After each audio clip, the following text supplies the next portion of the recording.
That 24-point loss to Tarleton State, you know, the last week of the regular season seems so long ago. UTPB is moving to the Lone Star Conference Tournament Championship for the second year in a row. Monahan's got off to a really fast start in these highlights. I'm going to get out of the frame and show you what's going on behind me. I'm out here by myself. Kind of a nice reminder that Texas high school football is done for the year. And there it goes. Back then, the Spice Girls had their first #1 song, and they told you what you want, what you really want. Back-to-back 75-yard touchdowns in this highlight. He's running like a dishwasher after the barbecue. He's putting himself out there by putting on the Daisy Dukes. Jacob Granado, don't ever change.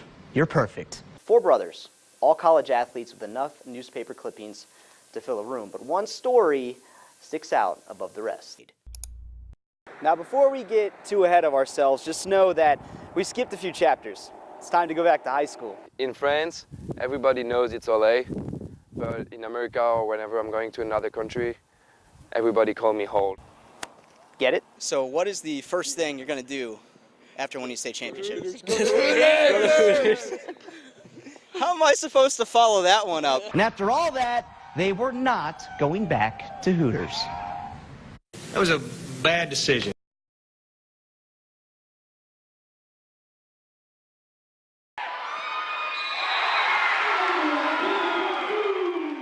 Avery McKinney is a brute with the ball. After the district title and the playoff win, the cheers, the buckets, and when the clock runs out, McKinney makes magic with the mic. What so proudly we hailed at the twilight. We had just finished our game and the varsity was about to play, and the track broke. And so they were all like frazzled about what they were gonna do, and all my friends were like, Avery, go do it. And I was like, no, I'm a freshman, like that's crazy. And so I went up there and I said, I'll do it. And they were like, are you sure? And I was like, I guess so. And so I just did it, and I've been doing it ever since. And the rockets red glare, the bombs bursting. I know one time the mic didn't work, and people were all like, oh, the mic, and we were like, she doesn't need the mic. Let her go. You might see Dad on the sidelines, making a highlight video, Mom in the stands, and you'll find her brother Evan nearby. When he was younger, he had to come to the games with like big shooting headphones, like big headphones. Evan McKinney has autism. The noise used to bother him, but now he's happy to hear his sister bring down the house.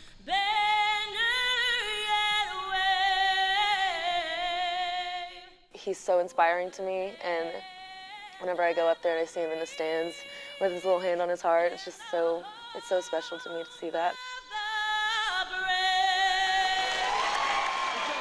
Plenty hear McKinney's music every game. Maybe it's Evan's ears that mean the most.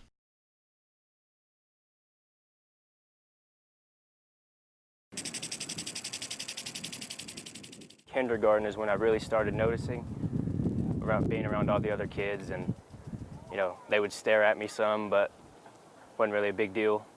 But I finally noticed that, oh wow, I don't have hands. There are a couple of things I can't do, like tie my shoes or my pants or whatever, but nothing major. It's just a sort of never give up mentality, and I've got a lot of great guys surrounding me, and you know, they encourage me all the time, and they just make it easy.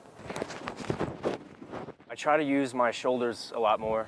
I get down a little lower than what most people would to try to make up for that, you know, get up under their shoulder pads instead of grabbing at it. It definitely is an awesome feeling, but it's not really anything special, in my opinion, being out here and doing it.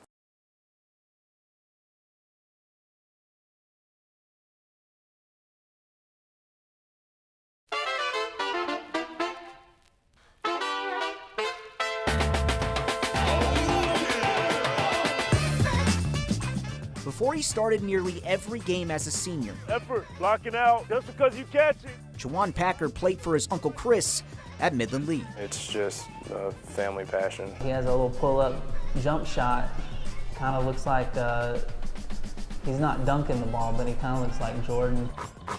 500 shots. My highest is 83%. Shoot at a higher arc, And when you shoot at a higher arc, you have a higher percentage of hitting the goal, because when you shoot flat, then it becomes more elliptical. I can't really explain it. Packer finished up his hoops career this month, but now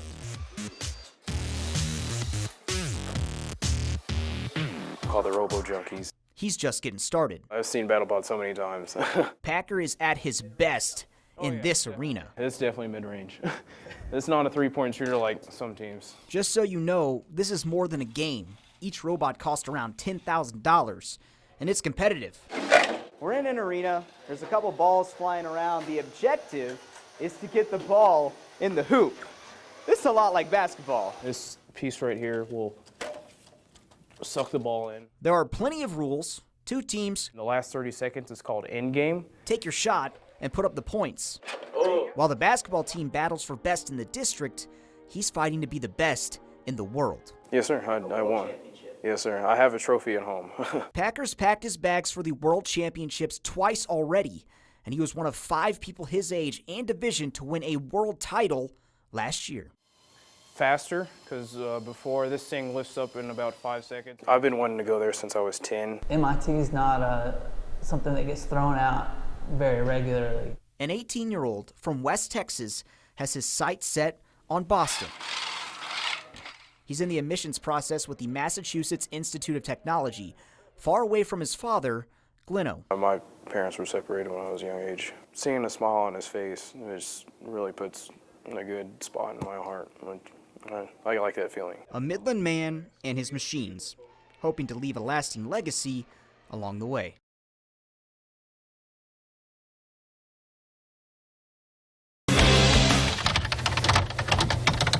Hey guys, don't forget to fill out your bracket for the March Madness office pool. Smiley face. I wonder who I should pick. This one's gonna be tough, but I think I got it. Fastest 40, fastest 40. Woo pig, woo pig, woo pig. 60% of the time, Spud Webb wins. Every time. I think a jackrabbit could outrun a golden flash, whatever that is. Easy. Winner.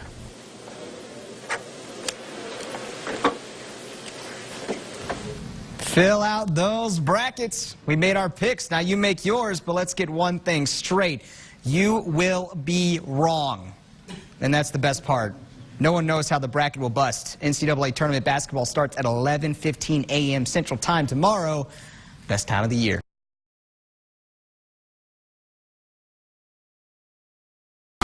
Your local 2 sports.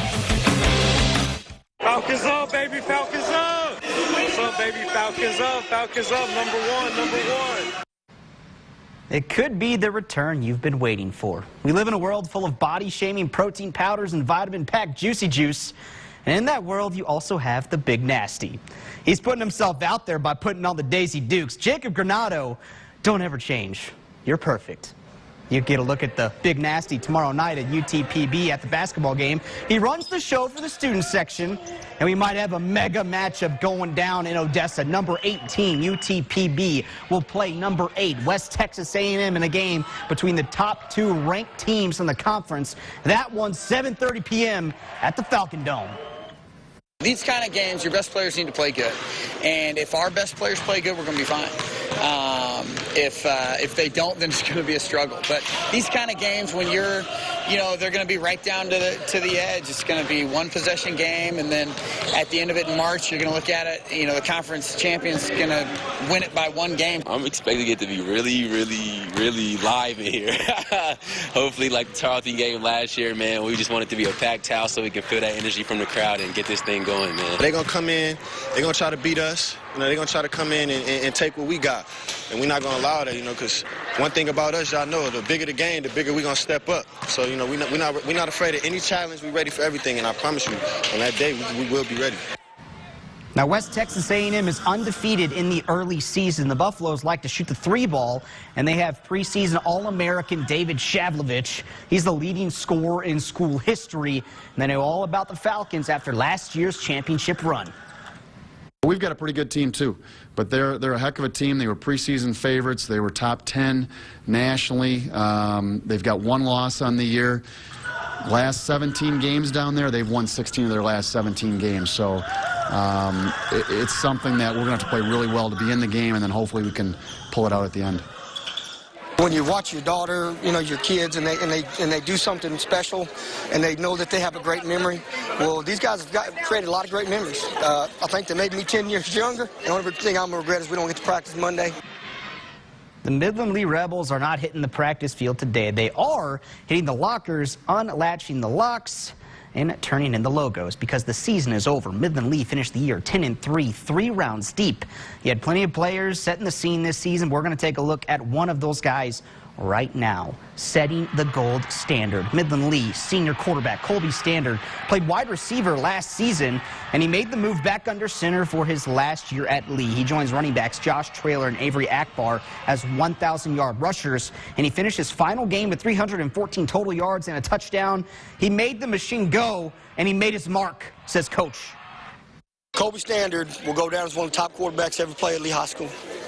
We have 3 1,000-yard rushers, and he's one of them. And when you have 3rd and 1, let me tell you something. You want him to have the ball in his hand. He's a West Texas tough guy. You know, great football player, great competitor. That's probably, if I had a word to define him, I'd say competitor. When he goes to school and college, he's going to compete. When he becomes gets a job, he's going to become a boss because he's a competitor. And that's going to do it for sports. We'll finish it up after the break.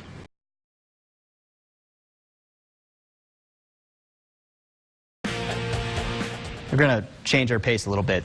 Finding the light in a dark time. Now, we're going to take this time to talk about a family going through some tragedy. If you followed Midland Lee, you know the Nunez family. Taylor is a senior playing for Texas Tech. Caleb is at Air Force, and Isaiah is a senior right now at Midland Lee, and they have another little brother on his way to play for the Rebels. Now, the Nunez boys recently lost their father, Domingo Nunez, who suddenly passed away from a surprise bout with cancer this week.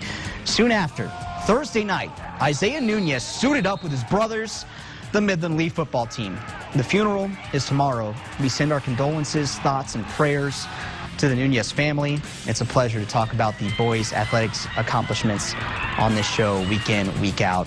Midland Lee took on Lubbock Monterey Thursday night up there at Lowry Field. The highlight would start a little rocky for the Lee Rebels. Trey Manahan on the receiving end of a 75-yard just over-the-top bomb from Brylan Lawson-Young. 20 seconds in, and Lee's looking at a 7-0 deficit. But Colby Standard, who's just having a great season there at Lee.